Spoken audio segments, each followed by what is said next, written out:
The Power of Your Subconscious Mind ನ 12th chapter how scientist use the subconscious mind. Edison, Marconi, Einstein, Poincare ಹೀಗೆ ಹಲವು scientist ಅವರ subconscious ಮೈಂಡ್ನ ಇಂಪಾರ್ಟೆನ್ಸ್ನ realise ಮಾಡಿ ಅದನ್ನ use ಮಾಡಿದ್ರಿಂದಾನೇ ಅವರಿಂದ ಹಲವು ಸಾಧನೆಗಳನ್ನ ಮಾಡರ್ನ್ ಸೈನ್ಸ್ ಆ್ಯಂಡ್ ಇಂಡಸ್ಟ್ರಿಯಲ್ಲಿ ಮಾಡೋಕ್ಕಾಯಿತು. ಆ ಸಾಧನೆಗಳಿಗೆ ಬೇಕಾದ ಕ್ರಿಯಾತ್ಮಕ ಶಕ್ತಿ ಮತ್ತು ನಾಲೆಡ್ಜ್ ನಾನು ಕಾನ್ಷಿಯಸ್ ಮೈಂಡ್ ಕೊಟ್ಟಿದೆ ಅನ್ನೋದನ್ನ ರಿಸರ್ಚ್ನ ಮೂಲಕ ಕಂಡುಹಿಡಿಯಲ್ಪಟ್ಟಿದೆ. ಅದಕ್ಕೊಂದು ಎಕ್ಸಾಂಪಲ್ನ ಆಥರ್ ಹೇಳಿದ್ದಾರೆ. C6H6 ಅನ್ನೋದು ಬೆನ್ಸಿನ್ನ ಫಾರ್ಮುಲಾ. ಅದರಲ್ಲಿರೋ 6 ಕಾರ್ಬನ್ ಆಟಮ್ಸ್ನೂ 6 ಹೈಡ್ರೋಜನ್ ಆಟಮ್ಸ್ನೂ ಹೇಗೆ ಮರುಸಂಘಟಿಸಬೇಕು ಅನ್ನೋದನ್ನ ಫ್ರೆಡ್ರಿಚ್ ವಾನ್ ಸ್ಟ್ರಾಂಡೋನೆಟ್ಸ್ ಅನ್ನೋ ಒಬ್ಬರು ಫೇಮಸ್ ಕೆಮಿಸ್ಟ್ ಕಂಡುಹಿಡಿಯೋಕ್ಕೆ ಟ್ರೈ ಮಾಡ್ತಾರೆ. ಅವರು ಎಷ್ಟು ಹಾರ್ಡ್ ವರ್ಕ್ ಮಾಡಿದ್ರು ಅವ್ರಿಗೆ ಬರೀ ಕನ್ಫ್ಯೂಷನ್ಸೇ ಉಳಿದಿದೆ. ಅದರಿಂದ ಫೆಡಪ್ ಆಗಿದ್ದರಿಂದ ಅವರು ಏನು ಮಾಡಿದ್ರು ಅಂದರೆ ಅದರ ರಿಕ್ವೆಸ್ಟ್ನ ಸಬ್ಕಾನ್ಷಿಯಸ್ ಮೈಂಡ್ಗೆ ಕೊಟ್ಬಿಟ್ರು. ಸ್ವಲ್ಪ ದಿನಗಳ ನಂತರ ಅವರು ಒಂದು ಲಂಡನ್ನ ಬಸ್ ಹತ್ತೋಕೆ ಹೋಗೋವಾಗ ಸಡನ್ನಾಗಿ ಒಂದು ಹಾವು ಅದರ ಬಾಲವನ್ನು ಕಚ್ಕೊಂಡು ಚಕ್ರದ ರೀತಿ ಸುತ್ತಕೊಂಡಿರೋ ಒಂದು ಫ್ಲ್ಯಾಶ್, ಒಂದು ಥಾಟ್ ಅವರ ಆ ಸಬ್ಕಾನ್ಷಿಯಸ್ ಮೈಂಡ್ ಕಾನ್ಷಿಯಸ್ ಮೈಂಡ್ಗೆ ಕೊಡುತ್ತೆ. ಆ ಸೀನ್ನ ಅವರ ಮೈಂಡಲ್ಲಿ ನೋಡಿದ ಕೂಡಲೇ ಅವ್ರಿಗೆ ಒಂದು ಮಾತ್ರ ಅರ್ಥ ಆಯಿತು. ತುಂಬ ದಿನಗಳಿಂದ ಹುಡುಕ್ತಿದ್ದ ಆನ್ಸರ್ ಸಿಕ್ಬಿಡ್ತು ಅಂತ. ಅಂದರೆ 6 ಕಾರ್ಬನ್ ಆಟಮ್ಸ್ನೂ 6 ಹೈಡ್ರೋಜನ್ ಆಟಮ್ಸ್ನೂ ಒಂದು ಸರ್ಕಲಲ್ಲಿ ಮರುಸ್ಥಾಪಿಸೋದೇ ಕರೆಕ್ಟಾದ ಆನ್ಸರ್ ಅನ್ನೋದು ಅವ್ರಿಗೆ ಗೊತ್ತಾಯಿತು. ಅದೇ ನಾವು ಇವತ್ತು ನೋಡ್ತಿರೋ ಬೆನ್ಸಿನ್ ರಿಂಗ್. ಸೊ ಇದೇ ಸಬ್ಕಾನ್ಷಿಯಸ್ ಮೈಂಡ್ನ ಪವರ್. ಓಕೆ, ಇನ್ನೊಂದು ಸೈಂಟಿಸ್ಟ್ನ ಎಕ್ಸಾಂಪಲ್ ನೋಡೋಣ. ನಿಕೋಲಸ್ ಟೆಸ್ಲಾ ಅನ್ನೋರು ಒಂದು ಬ್ರಿಲಿಯಂಟ್ ಆದ ಎಲೆಕ್ಟ್ರಿಕ್ ಸೈಂಟಿಸ್ಟ್. ಅವ್ರಿಗೆ ಯಾವಾಗೆಲ್ಲ ಒಂದು ಹೊಸ ಎಲೆಕ್ಟ್ರಿಕಲ್ ಡಿವೈಸ್ನ ಕಂಡುಹಿಡಿಬೇಕು ಅನ್ನೋ ಐಡಿಯಾ ಅವರ ಮೈಂಡ್ಗೆ ಬರುತ್ತೋ ತಕ್ಷಣ ಅವರೊಂದು ಇಮ್ಯಾಜಿನೇಷನಲ್ಲೇ ಆ ಇಮೇಜ್ನ ಕ್ರಿಯೇಟ್ ಮಾಡೋಕ್ಕೆ ಶುರು ಮಾಡ್ತಾರಂತೆ. ಹಾಗೆ ಕ್ರಿಯೇಟ್ ಮಾಡೋ ಇಮ್ಯಾಜಿನೇಷನ್ ಪ್ರಾಸೆಸ್ಸಲ್ಲಿ ತನ್ನ ಸಬ್ಕಾನ್ಷಿಯಸ್ ಮೈಂಡ್ ಹತ್ರ ಅವರು ಹೇಳಿಬಿಡ್ತಾರೆ, ಲೈಕ್ ನಾನು ಕ್ರಿಯೇಟ್ ಮಾಡ್ತಿರೋ ಈ ಎಲೆಕ್ಟ್ರಿಕಲ್ ಡಿವೈಸಲ್ಲಿ ಏನಾದರೂ ನಾನು ಮಿಸ್ಟೇಕ್ ಮಾಡಿದ್ರೆ ಅದನ್ನ ಹೇಗೆ ಸರಿಪಡಿಸ್ಕೊಳ್ಬೇಕು ಅನ್ನೋದನ್ನು ನೀನೇ ನನಗೆ ಗೈಡ್ ಮಾಡು ಅಂತ ಹೇಳಿಬಿಡ್ತಾರಂತೆ. ಅದಕ್ಕೆ ಅನುಗುಣವಾಗಿ ಅವರ ಸಬ್ಕಾನ್ಷಿಯಸ್ ಮೈಂಡ್ ಸಹ ಆ ಡಿವೈಸಲ್ಲಿ ಏನಾದರೂ ಮಿಸ್ಟೇಕ್ ಇದ್ದರೆ ಈ ಜಾಗದಲ್ಲಿ ಆ ಆಪರೇಟರ್ಸ್ಗೆ ಬದಲು ನಾನು ಹೇಳೋ ಆಪರೇಟರ್ಸ್ನ ಫಿಕ್ಸ್ ಮಾಡಿದ್ರೆ ಈ ಡಿವೈಸ್ ಪರ್ಫೆಕ್ಟಾಗಿ ಕೆಲಸ ಮಾಡುತ್ತೆ ಅನ್ನೋ ರೀತಿ ಗೈಡ್ ಮಾಡುತ್ತೆ ಅಂತೆ. ಆ ಗೈಡೆನ್ಸ್ನ ತಗೊಂಡು ಎಲ್ಲ ಕರೆಕ್ಷನ್ಸ್ನ ಮಾಡಿದ ಮೇಲೆ ಒಂದು ಪರ್ಫೆಕ್ಟ್ ಆದ ವರ್ಕಿಂಗ್ ಕಂಡೀಷನಲ್ಲಿರೋ ಡಿವೈಸ್ನ ರೆಡಿ ಮಾಡಿ ಅವರು ನಿಜವಾಗ್ಲೂ ಟೆಕ್ನಿಷಿಯನ್ಸ್ಗೆ ಕೊಟ್ಬಿಡ್ತಾರಂತೆ. ಸೊ ಇದು ಹೇಗೆ ಸಾಧ್ಯ ಆಯಿತು ಅಂತ ಕೇಳಿದಾಗ ನನ್ನ ಸಬ್ಕಾನ್ಷಿಯಸ್ ಮೈಂಡ್ ಹೇಗೆ ನಾನು ನನ್ನ ಇಮ್ಯಾಜಿನೇಷನಲ್ಲಿ ಆ ಡಿವೈಸ್ ಸರಿಯಾಗಿ ವರ್ಕ್ ಆಗೋ ಹಾಗೆ ಥಿಂಕ್ ಮಾಡ್ತೀನೋ ಅದೇ ರೀತಿ ನಿಜವಾಗಿಯೂ ಕೆಲಸ ಮಾಡುತ್ತೆ. ಯಾಕಂದರೆ ನನ್ನ ಸಬ್ಕಾನ್ಷಿಯಸ್ ಮೈಂಡ್ನ ಪವರ್ ಆ ರೀತಿ ಅಂತ ಹೇಳಿದ್ರಂತೆ. ನೆಕ್ಸ್ಟ್ ಬರೋ ಎಕ್ಸಾಂಪಲಲ್ಲಿ ಅಮೇರಿಕಾದಲ್ಲಿರೋ ಒಂದು ಫೇಮಸ್ ನ್ಯಾಚುರಲಿಸ್ಟ್ ಪ್ರೊಫೆಸರ್ ಲೂಯಿಸ್ ಅಗಾಸಿಸ್ ಅವರು ಮಲ್ಗೋವಾಗ ಅವರ ಸಬ್ಕಾನ್ಷಿಯಸ್ ಮೈಂಡ್ ಮಾಡೋ ಅಂಥ ಅನ್ಶೇಕಬಲ್ ಕೆಲಸಗಳನ್ನ ಹೇಗೆ ಕಂಡುಹಿಡಿದ್ರು ಅನ್ನೋದನ್ನು ನೋಡೋಣ. ಅವರ ವೈಫ್ ಅವರ ಮರಣದ ನಂತರ ಬರೆದಂಥ ಬಯೋಗ್ರಫಿಯಲ್ಲಿ ಅವರು ಬದುಕಿದ್ದಾಗ ಆದಂಥ ಒಂದು ಇನ್ಸಿಡೆಂಟ್ನ ಎಕ್ಸ್ಪ್ಲೇನ್ ಮಾಡ್ತಾರೆ. ಅದೇನೆಂದರೆ 2 ವೀಕ್ಸಿಂದ ಒಂದು ಫ್ಲ್ಯಾಶ್ ಹಾಗೆ ಒಂದು ಸೀನ್ ಅವರ ಮೈಂಡ್ಗೆ ಬಂದು ಹೋಗ್ತಿದೆ.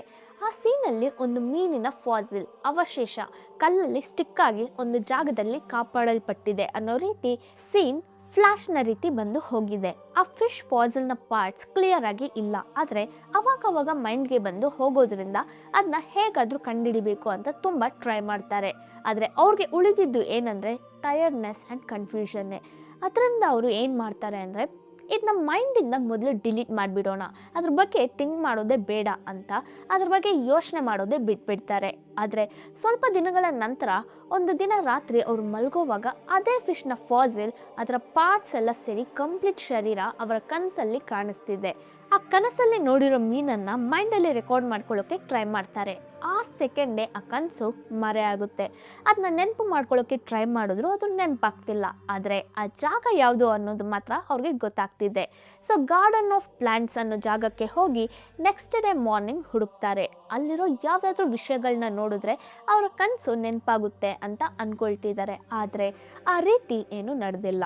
ಸೊ ಅವರು ಮನೆಗೆ ಹೋಗಿ ಮತ್ತೆ ಅದನ್ನು ಮಲಗ್ತಾರೆ. ಅವತ್ತು ಆ ಕನಸು ಬರ್ತಿದೆ. ಆ ಮೀನಿನ ಅವಶೇಷ ಕಂಪ್ಲೀಟಾಗಿ ಕಾಣಿಸ್ತಿದೆ. ಅದರ ಜೊತೆ ಆ ಕಲ್ಲಿನ ಬಂಡೆ ಸಹ ಇದೆ.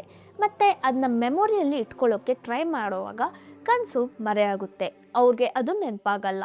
ಸೊ 3ನೇ ದಿನ ಏನು ಮಾಡ್ತಾರೆ ಅಂದರೆ ಅವರ ಸಬ್ಕಾನ್ಷಿಯಸ್ ಮೈಂಡ್ಗೆ ಏನು ಹೇಳಿ ಮಲಗ್ತಾರೆ ಅಂದರೆ ಇವತ್ತು ನೈಟ್ ಆ ಡ್ರೀಮ್ ಬಂದರೆ ನೀನು ಈ ಪೆನ್ ಆ್ಯಂಡ್ ಪೇಪರಲ್ಲಿ ಅದನ್ನು ರೆಕಾರ್ಡ್ ಮಾಡಬೇಕು ಅಂತ ಅವರ ಬೆಡ್ ಪಕ್ಕದಲ್ಲಿ ಪೆನ್ ಆ್ಯಂಡ್ ಪೇಪರ್ನ ಇಕ್ಕಿ ಮಲಗಿಬಿಡ್ತಾರೆ. ಅವತ್ತು ರಾತ್ರಿ ಆ ಮೀನು ಕನಸಲ್ಲಿ ಬಂತು.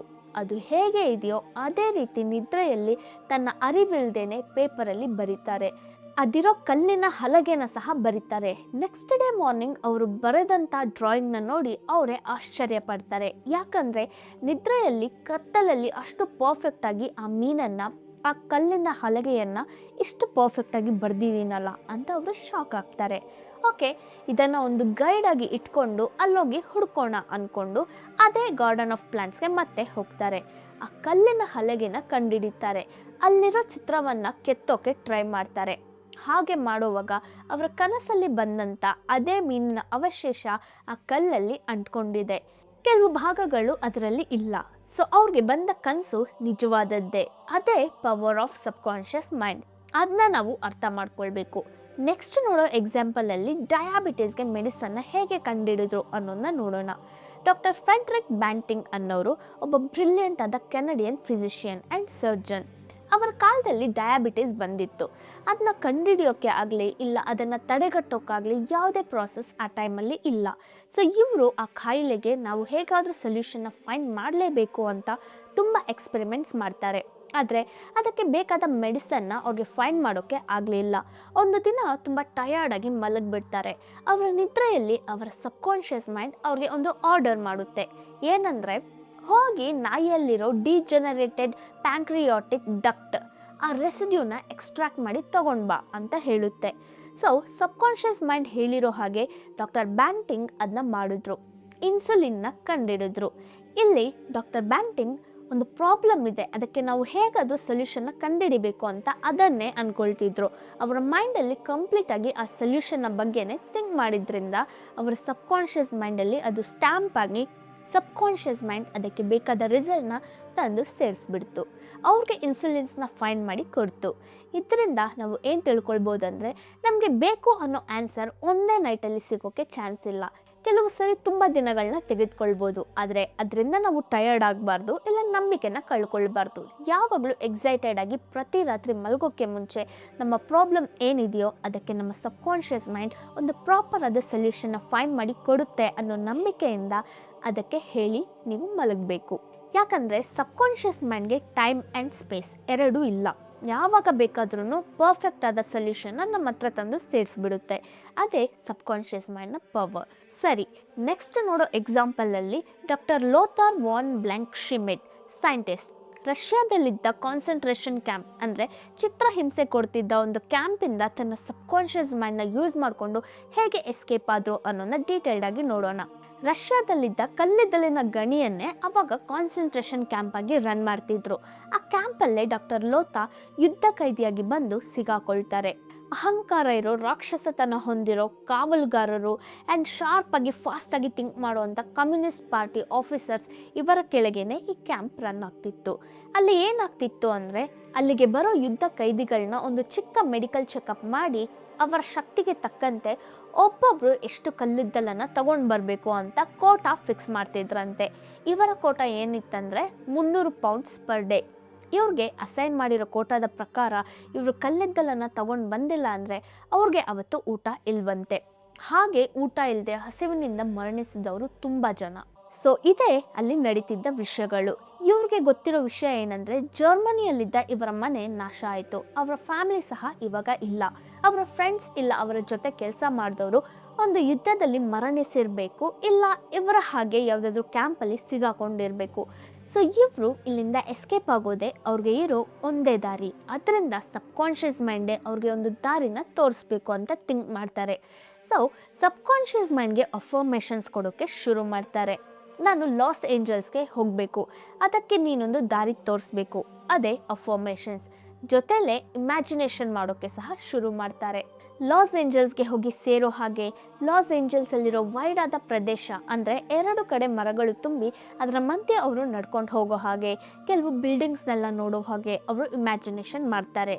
ಯುದ್ಧಕ್ಕೆ ಮುಂಚೆ ಜರ್ಮನಿಯಲ್ಲಿ ಅವರು ಮೀಟ್ ಮಾಡಿರೋ ಅಮೇರಿಕನ್ ಹುಡುಗಿನ ಲಾಸ್ ಏಂಜಲ್ಸಲ್ಲಿ ಮೀಟ್ ಮಾಡೋ ಹಾಗೆ, ಅವ್ರನ್ನ ಮದುವೆ ಆಗೋ ಹಾಗೆ, ಅವ್ರನ್ನ ಕರ್ಕೊಂಡು ಕೆಲವು ಸ್ಟ್ರೀಟ್ಸಲ್ಲಿ ಶಾಪಿಂಗ್ ಮಾಡೋ ಹಾಗೆ, ಮೇಯ್ನಾಗಿ ಫೇಮಸ್ ಆದ ವಿಲ್ಶೈರ್ ಸ್ಟ್ರೀಟಲ್ಲಿ ಅವ್ರ ಜೊತೆ ನಡೆಯೋ ಹಾಗೆ, ತುಂಬ ಬಸ್ಸಸ್ಸಲ್ಲಿ ಸುತ್ತೋ ಹಾಗೆ, ನಂತರ ರೆಸ್ಟೋರೆಂಟ್ಸಲ್ಲಿ ಹೋಗಿ ಊಟ ಮಾಡೋ ಹಾಗೆ ತುಂಬ ಡೀಟೇಲ್ಡಾಗಿ ತುಂಬ ದೊಡ್ಡ ಇಮ್ಯಾಜಿನೇಷನ್ನ ಮಾಡ್ತಿದ್ರಂತೆ. ಹೀಗೆ ಮಾಡ್ತಾ ಮಾಡ್ತಾ ಒಂದು ದಿನ ಏನು ಮಾಡಿದ್ರು ಅಂದರೆ, ಅಲ್ಲಿರೋ ಚೀಫ್ ಗಾರ್ಡ್ ಇವ್ರನ್ನೆಲ್ಲ ಆ ಗಣಿಗೆ ಕಳಿಸೋಕೆ ಮುಂಚೆ ಕೌಂಟ್ ಮಾಡಿಬಿಟ್ಟೆ ಕಳಿಸ್ತಾರಂತೆ. ಹಾಗೆ 1 2 3 ಅಂತ ನಂಬರ್ ಹೇಳ್ತಾ ಬರೋವಾಗ ಇವರ ನಂಬರ್ 17 ಬರೋವಾಗ ಆ ಲೈನಿಂದ ಆಚೆ ಬಂದುಬಿಡ್ತಿದ್ರಂತೆ. ಆ ಟೈಮಲ್ಲಿ ಆ ಚೀಫ್ ಗಾರ್ಡ್ನ ಯಾವುದಾದ್ರೂ ಕೆಲಸಕ್ಕೆ ಯಾರಾದರೂ ಕರೆಯೋವಾಗ ಆ ಕೆಲಸನ ಮುಗಿಸ್ಕೊಂಡು ಮತ್ತೆ ಬಂದು ಎಲ್ಲಿಗೆ ಸ್ಟಾಪ್ ಆಯಿತೋ ಅಲ್ಲಿಂದ ಮತ್ತೆ ಕೌಂಟ್ ಮಾಡೋಕ್ಕೆ ಶುರು ಮಾಡ್ತಾರಂತೆ 17ರಿಂದ. ನಂತರ ಸಂಜೆನೂ ಕೆಲಸ ಮಾಡಿ ಮತ್ತೆ ಬರೋವಾಗ ಅದೇ ಮೆಥಡ್ನ ಫಾಲೋ ಮಾಡ್ತಾರೆ. 17 ಅಂತ ಹೇಳೋವಾಗ ಆಚೆ ಬಂದು ಮತ್ತೆ ಆ ಲೈನಲ್ಲಿ ಹೋಗಿ ಜಾಯಿನ್ ಮಾಡ್ಕೊಳ್ತಾರಂತೆ. ಸೊ ಅವರ ಪ್ರಕಾರ ಇವರು ಆ ಕ್ಯಾಂಪಲ್ಲಿ ಇರೋ ಹಾಗೇನೂ ಇರುತ್ತೆ ಆ್ಯಂಡ್ ಇವರು ಅಲ್ಲಿರೋಕ್ಕೆ ಯಾವುದೇ ಪ್ರೂಫ್ನೂ ಇಲ್ಲ. ಹೀಗೆ ಅವರು ಕೆಲವು ದಿನಗಳು ಮಾಡ್ತಾ ಮಾಡ್ತಾ ಒಂದು ದಿನ ಏನು ಮಾಡಿದ್ರು ಅಂದರೆ, ಆ ಕ್ಯಾಂಪಲ್ಲಿ ಯಾರೂ ನೋಡದೇ ಇರೋ ಟೈಮಲ್ಲಿ ಆ ಕ್ಯಾಂಪಿಂದ ಆಚೆ ಬಂದು 24 ಗಂಟೆಗಳು ನಡ್ಕೊಂಡೋಗಿ ಟೌನ್ಗೆ ಸೇರಿಕೊಳ್ತಾರೆ. ಆ ಟೌನ್ನ ಸೇರೋವಾಗ ದಾರಿಯಲ್ಲಿ ಸಿಗ್ತಿದ್ದ ಮೀನು ಇಲ್ಲ ಪ್ರಾಣಿಗಳನ್ನ ಕೊಂದು ತಿಂದು ಅವರ ಪ್ರಾಣವನ್ನು ಉಳಿಸ್ಕೊಂಡು ನಡ್ಕೊಂಡೋಗಿ ಆ ಟೌನ್ಗೆ ಸೇರ್ತಾರೆ. ಆ ಊರಲ್ಲಿ ಪೋಲ್ಯಾಂಡ್ ಅನ್ನೋ ಊರಿಗೆ ಹೋಗೋ ಟ್ರೈನ್ ಹತ್ತಿ ನೈಟೆಲ್ಲ ಟ್ರಾವೆಲ್ ಮಾಡಿ ಪೋಲ್ಯಾಂಡ್ನ ರೀಚ್ ಮಾಡಿಬಿಟ್ರು. ನಂತರ ಕೆಲವರ ಸಹಾಯದಿಂದ ಸ್ವಿಟ್ಜರ್ಲ್ಯಾಂಡ್ನ ಸಹ ರೀಚ್ ಆಗ್ತಾರೆ.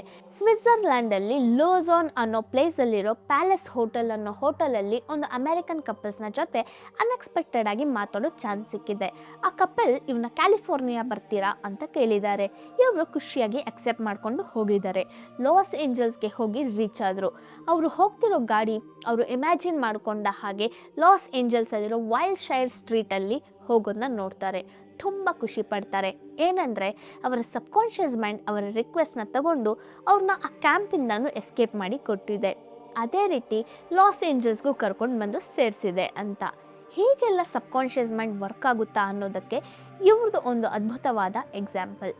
ಓಕೆ, ನಮಗೆ ಇರೋ ಪ್ರಾಬ್ಲಮ್ಗೆ ಒಂದು ಸೊಲ್ಯೂಷನ್ ಬೇಕು ಅಂತ ಸಬ್ಕಾನ್ಷಿಯಸ್ ಮೈಂಡ್ ಹತ್ರ ಹೇಗೆ ಗೈಡೆನ್ಸ್ ಕೇಳಬೇಕು ಅನ್ನೋದನ್ನ ನೋಡೋಣ. ನಾವು ಇವಾಗ ಒಂದು ಕಠಿಣವಾದ ಡಿಸಿಷನ್ ತಗೊಳ್ಳೋ ಸ್ಟೇಜಲ್ಲಿದ್ದೀವಿ ಅಂದ್ಕೊಳ್ಳೋಣ. ಆದರೆ ನಮ್ಮಿಂದ ಕ್ಲಿಯರಾಗಿ ಒಂದು ಸೊಲ್ಯೂಷನ್ನ ಬಗ್ಗೆ ಥಿಂಕ್ ಮಾಡೋಕ್ಕೆ ಆಗ್ತಿಲ್ಲ ಅಂದರೆ ನಮ್ಮ ಮೈಂಡಲ್ಲಿ ಭಯ ಮತ್ತು ಚಿಂತೆ ತುಂಬಿದೆ ಅಂತ ಅರ್ಥ. ಈ ಭಯ ಚಿಂತೆ ಇಲ್ಲದೆ ಒಂದು ಕ್ಲಿಯರ್ ಆದ ಡಿಸಿಷನ್ನ ಬಗ್ಗೆ ಯೋಚಿಸೋಕ್ಕೂ ಒಂದು ಸಿಂಪಲ್ ಟೆಕ್ನಿಕ್ನ ಫಾಲೋ ಮಾಡೋಣ. ಮೊದಲು ನಮ್ಮ ಮೈಂಡ್ನ ಕಾಮಾಗಿಟ್ಕೊಂಡು ಬಾಡಿನ ರಿಲ್ಯಾಕ್ಸ್ ಮಾಡಬೇಕು. ನಮ್ಮ ದೇಹಕ್ಕೆ ಓನಾಗಿ ಡಿಸಿಷನ್ ತೊಗೊಳ್ಳೋಕ್ಕಾಗಲ್ಲ. ನಮ್ಮ ಮೈಂಡ್ ಏನು ಹೇಳುತ್ತೋ ಅದನ್ನೇ ನಮ್ಮ ದೇಹ ಮಾಡುತ್ತೆ. ಸೊ ಮೈಂಡ್ ಆ್ಯಂಡ್ ಬಾಡಿನ ರಿಲ್ಯಾಕ್ಸ್ ಮಾಡಿಕೊಂಡು ನಮಗೆ ಏನು ಪ್ರಾಬ್ಲಮ್ ಇದೆ ಅನ್ನೋದನ್ನ ಸಬ್ಕಾನ್ಷಿಯಸ್ ಮೈಂಡ್ ಹತ್ರ ಹೇಳಿ, ಇದಕ್ಕೊಂದು ಪರ್ಫೆಕ್ಟ್ ಆದ ಸೊಲ್ಯೂಷನ್ನ ನೀನೇ ಕೊಡಬೇಕು ಅಂತ ಕೇಳಿಕೊಂಡು ಆ ಸೊಲ್ಯೂಷನ್ ಸಿಕ್ಕ ನಂತರ ನಮ್ಮ ಕೋರಿಕೆ ಪೂರ್ತಿಯಾದ ನಂತರ ನಾವು ಎಷ್ಟು ಖುಷಿಯಾಗಿರ್ತೀವೋ ಆ ರಿಯಾಲಿಟಿನ ಆವಾಗಲೇ ಫೀಲ್ ಮಾಡಿ ನಮ್ಮ ಸಬ್ಕಾನ್ಷಿಯಸ್ ಮೈಂಡ್ನ ಕಂಪ್ಲೀಟಾಗಿ ನಂಬಿ ನಾವು ಮಲಗಬೇಕು. ಅಂತಹ ಸ್ಟೇಜಲ್ಲಿ ನಾವು ಮಲಗಿಬಿಟ್ರೆ ನೆಕ್ಸ್ಟ್ ಡೇ ಮಾರ್ನಿಂಗ್ ಎದ್ದೇಳುವಾಗ ಯಾವುದಾದ್ರೂ ಒಂದು ವಿಧದಲ್ಲಿ ನಮಗೆ ಸೊಲ್ಯೂಷನ್ ಸಿಗ್ಬೋದು. ಇಲ್ಲ ಅವಾಗ ಸೊಲ್ಯೂಷನ್ ಸಿಕ್ಕಿಲ್ಲ ಅಂದರೆ ನಾವು ಉಳಿದಿರೋ ಕೆಲಸಗಳನ್ನ ಬ್ಯುಸಿಯಾಗಿ ಮಾಡ್ತಿದ್ರೇ ಸಾಕು, ಯಾವುದಾದ್ರೂ ಒಂದು ಟೈಮಲ್ಲಿ ನಮಗೆ ಯಾವುದಾದ್ರೂ ಒಂದು ರೂಪದಲ್ಲಿ ಆನ್ಸರ್ ಬಂದು ಸೇರುತ್ತೆ. ಇದಕ್ಕೆ ಆಥರ್ ಜೋಸೆಫ್ ಮರ್ಫಿ ಅವರ ಲೈಫಲ್ಲಿ ನಡೆದಂಥ ಒಂದು ವಿಷಯನ ಎಕ್ಸಾಂಪಲ್ ಆಗಿ ಹೇಳ್ತಾರೆ. ಅವರ ಪರಂಪರೆಯಲ್ಲಿ ಅವರ ವಾರಿಸು ಮಾತ್ರನೇ ಧರಿಸುವಂಥ ಬೆಲೆ ಬಾಳೋ ರಿಂಗ್ ಅವ್ರ ಹತ್ರ ಇತ್ತು. ಆ ರಿಂಗ್ನ ಅವರು ಕಳ್ದಾಕ್ಬಿಟ್ರು. ಅದನ್ನ ಎಲ್ಲಿ ಹುಡುಕಿದ್ರು ಅವ್ರಿಗೆ ಸಿಗಲಿಲ್ಲ. ಆದರೆ ಅದೇ ದಿನ ರಾತ್ರಿ ಅವರು ಸಬ್ಕಾನ್ಷಿಯಸ್ ಮೈಂಡ್ನ ಜೊತೆ ಮಾತಾಡೋಕ್ಕೆ ಶುರು ಮಾಡ್ತಾರೆ. ನಿನಗೆ ಎಲ್ಲ ವಿಷಯನೂ ಗೊತ್ತು, ಸೊ ಈ ರಿಂಗ್ನು ಎಲ್ಲಿ ಕಳೆದೋಗಿದೆ ಅಂತ ನಿನಗೆ ಗೊತ್ತು, ಆ ಜಾಗನ ನೀನೇ ನನಗೆ ತೋರಿಸ್ಬೇಕು ಅಂತ ಅಂದ್ಕೊಂಡ್ರು. ಅದನ್ನೇ ಲುಲ್ಲಬಿ ಹಾಗೆ ಹಾಡಿಕೊಂಡು ಮಲ್ಕೊಂಡ್ರು. ನಂತರ ಆ ದಿನ ಬೆಳಗ್ಗೆ ಎದ್ದೇಳೋವಾಗಲೇ ಅವರ ಕಿವಿಗೆ 2 ಪದಗಳು ಕೇಳಿಸ್ತಿದೆ, ಆಸ್ಕ್ ರಾಬರ್ಟ್ ಅಂತ. ತಕ್ಷಣ ಇವ್ರಿಗೆ ಆಶ್ಚರ್ಯವಾಯ್ತಂತೆ. ಯಾಕಂದರೆ ರಾಬರ್ಟ್ ಒಬ್ಬ 9 ವರ್ಷದ ಹುಡುಗ, ಅವನಿಗೆ ಹೇಗೆ ಈ ರಿಂಗ್ ಎಲ್ಲಿದೆ ಅನ್ನೋದು ಹೇಳೋಕ್ಕಾಗುತ್ತೆ ಅಂತ ಥಿಂಕ್ ಮಾಡ್ತಿದ್ರಂತೆ. ಆದರೂ ತನ್ನ ಡೀಪರ್ ಸೈಡ್ ಹೇಳೋದನ್ನ ನೆಗ್ಲೆಕ್ಟ್ ಮಾಡಬಾರ್ದು ಅಂತ ರೆಸ್ಪೆಕ್ಟ್ ಮಾಡಬೇಕು ಅಂತ ಹೇಳಿ ರಾಬರ್ಟ್ನ ಕೇಳ್ತಾರೆ. ಆ ಹುಡುಗ ಏನು ಹೇಳ್ತಾನೆ ಅಂದರೆ, ಹೌದು, ನಾನು ಗಾರ್ಡನಲ್ಲಿ ಆಟ ಆಡ್ತಿರೋವಾಗ ಒಂದು ರಿಂಗ್ನ ನೋಡಿದೆ, ಅದನ್ನ ಡೆಸ್ಕ್ ಮೇಲೆ ಇಕ್ಕಿದ್ದೀನಿ. ಆ ರಿಂಗ್ ಅಷ್ಟೊಂದು ಇಂಪಾರ್ಟೆಂಟ್ ಅನ್ನೋ ವಿಷಯ ನನಗೆ ಗೊತ್ತಿಲ್ಲದೆ ಯಾರ ಹತ್ರನೂ ಇಲ್ಲಿವರೆಗೂ ಹೇಳಲಿಲ್ಲ ಅಂತ ಆ ರಿಂಗ್ನ ತಂದು ಕೊಡ್ತಾನೆ.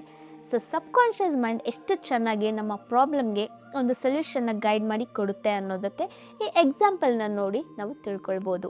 ಸಬ್ಕಾನ್ಷಿಯಸ್ ಮೈಂಡ್ನ ಗೈಡೆನ್ಸ್ನ ತಿಳ್ಕೊಳ್ಳೋಕ್ಕೆ ಇನ್ನೊಂದು ಎಕ್ಸಾಂಪಲ್ನ ನೋಡೋಣ. ನಮ್ಮ ಆಥರ್ನ ಲೆಕ್ಚರ್ಗೆ ರೆಗ್ಯುಲರ್ ಆಗಿ ಬರ್ತಿದ್ದವರ ತಂದೆ ಮರಣ ಹೊಂದುತ್ತಾರೆ. ಅವರ ಮರಣದ ನಂತರ ಅವರ ಹೆಸರಲ್ಲೂ ಅವರ ತಂಗಿಯ ಹೆಸರಲ್ಲೂ ಯಾವುದೇ ವಿಲ್ ಬರೆದಿಲ್ಲ ಅಂದ್ಕೊಂಡಿದ್ದಾರೆ. ಆದರೆ ಅವರ ತಂಗಿ ಏನು ಹೇಳ್ತಾಳೆ ಅಂದರೆ, ನಮ್ಮಿಬ್ರಿಗೂ ನ್ಯಾಯವಾಗಿರೋ ಒಂದು ವಿಲ್ನ ಅಪ್ಪ ಬರೆದಿರೋ ಹಾಗೆ ನನಗೆ ಹೇಳಿದ್ದಾರೆ ಅಂತ ಹೇಳ್ತಾರೆ. ಸೊ ಇವರಿಬ್ಬರು ಅವ್ರಿಗೆ ಗೊತ್ತಿರೋ ಜಾಗ ಎಲ್ಲ ಹುಡುಕ್ತಿದ್ದಾರೆ, ಅವ್ರ ಮನೆ ಪೂರ್ತಿ ಹುಡುಕ್ತಿದ್ದಾರೆ. ಆದರೆ ಎಲ್ಲೂ ಆ ವಿಲ್ ಸಿಗಲೇ ಇಲ್ಲ. ಆತನ ಲೆಕ್ಚರರ್ಸ್ಗೆ ಬರೋದ್ರಿಂದ ಇವರು ಏನು ಮಾಡಿದ್ರು ಅಂದರೆ, ಅವತ್ತು ನೈಟ್ ಸಬ್ಕಾನ್ಷಿಯಸ್ ಮೈಂಡ್ ಹತ್ರ ಮಾತಾಡ್ತಾರೆ.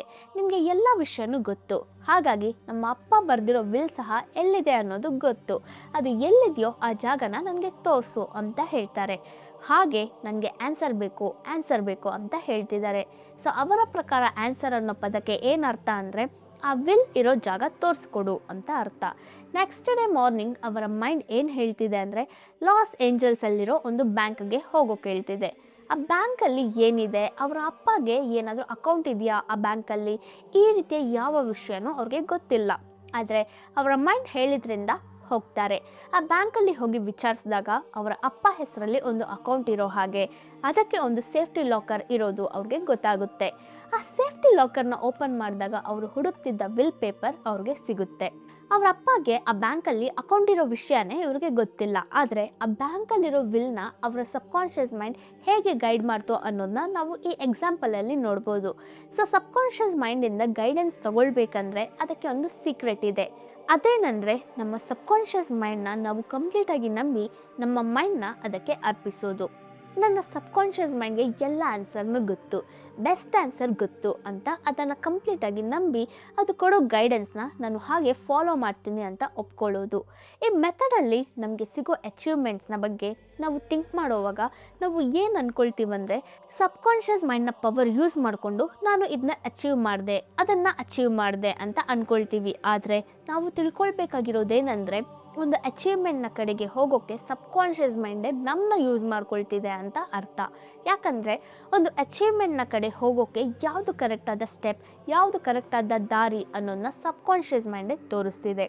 ಅದರ ಗೈಡೆನ್ಸಲ್ಲಿ ನಾವು ಹೋಗುವಾಗ ನಾವು ಇಡೋ ಪ್ರತಿ ಸ್ಟೆಪ್, ಪ್ರತಿ ದಾರಿ, ಪ್ರತಿ ಆನ್ಸರ್ ಎಲ್ಲ ಪರ್ಫೆಕ್ಟ್ ಆಗಿರುತ್ತೆ. ಅದನ್ನ ನಾವು ತಿಳ್ಕೊಳ್ಬೇಕು. ಸೊ ಈ ಚಾಪ್ಟರಲ್ಲಿ ನಾವು ಏನೆಲ್ಲ ತಿಳ್ಕೊಂಡ್ವಿ ಅಂದರೆ, ಸೈಂಟಿಸ್ಟ್, ಫಿಸಿಸಿಸ್ಟ್, ಡಾಕ್ಟರ್, ಆರ್ಕಿಯಾಲಜಿಸ್ಟ್ ಹೀಗೆ ಯಾರೆಲ್ಲ ಸಬ್ಕಾನ್ಷಿಯಸ್ ಮೈಂಡ್ನ ಹೆಲ್ಪಿಂದ ಏನೆಲ್ಲ ಅಚೀವ್ಮೆಂಟ್ಸ್ ಮಾಡಿದಾರೋ ಅದೆಲ್ಲ ಅದ್ಭುತವಾದ ಕ್ರಿಯೇಷನ್ ಆಗಿನೇ ಇದ್ದಿದೆ. ಹಾಗಾಗಿ ನಾವು ನಮ್ಮ ಲೈಫಲ್ಲಿ ಅಚೀವ್ ಮಾಡೋ ವಿಷಯ ಯಾವುದಾಗಿದ್ರೂ ನಮ್ಮಿಂದನೂ ಸಬ್ಕಾನ್ಷಿಯಸ್ ಮೈಂಡ್ನ ಪವರ್ ಯೂಸ್ ಮಾಡಿಕೊಂಡು ಅಚೀವ್ ಮಾಡೋಕ್ಕಾಗುತ್ತೆ ಅನ್ನೋದನ್ನ ಈ ಚಾಪ್ಟರಲ್ಲಿ ಎಕ್ಸಾಂಪಲ್ಸ್ನ ಮೂಲಕ ನಾವು ತಿಳ್ಕೊಳ್ಬೋದು. ಸೊ ಈ ಚಾಪ್ಟರ್ ಇಲ್ಲಿಗೆ ಕಂಪ್ಲೀಟ್ ಆಗುತ್ತೆ. ಇದರ ಎಲ್ಲ ಚಾಪ್ಟರ್ಸ್ನ ಕಂಪ್ಲೀಟಾಗಿ ನೋಡೋಕ್ಕೆ ಮರಿದೆ ಈ ಚಾನಲ್ನ ಸಬ್ಸ್ಕ್ರೈಬ್ ಮಾಡ್ಕೊಳ್ಳಿ. ಮಿಸ್ ಮಾಡದೆ ವಿಡಿಯೋ ಇಷ್ಟ ಆಗಿದ್ದರೆ ಲೈಕ್ ಮಾಡಿ, ಕಮೆಂಟ್ ಮಾಡಿ, ಶೇರ್ ಮಾಡಿ. ನಿಮ್ಮನ್ನ ನೆಕ್ಸ್ಟ್ ವಿಡಿಯೋದಲ್ಲಿ ಮೀಟ್ ಆಗ್ತೀನಿ. ಅಂಟಿಲ್ ದೆನ್ ಟೇಕ್ ಕೇರ್, ಬಾಯ್.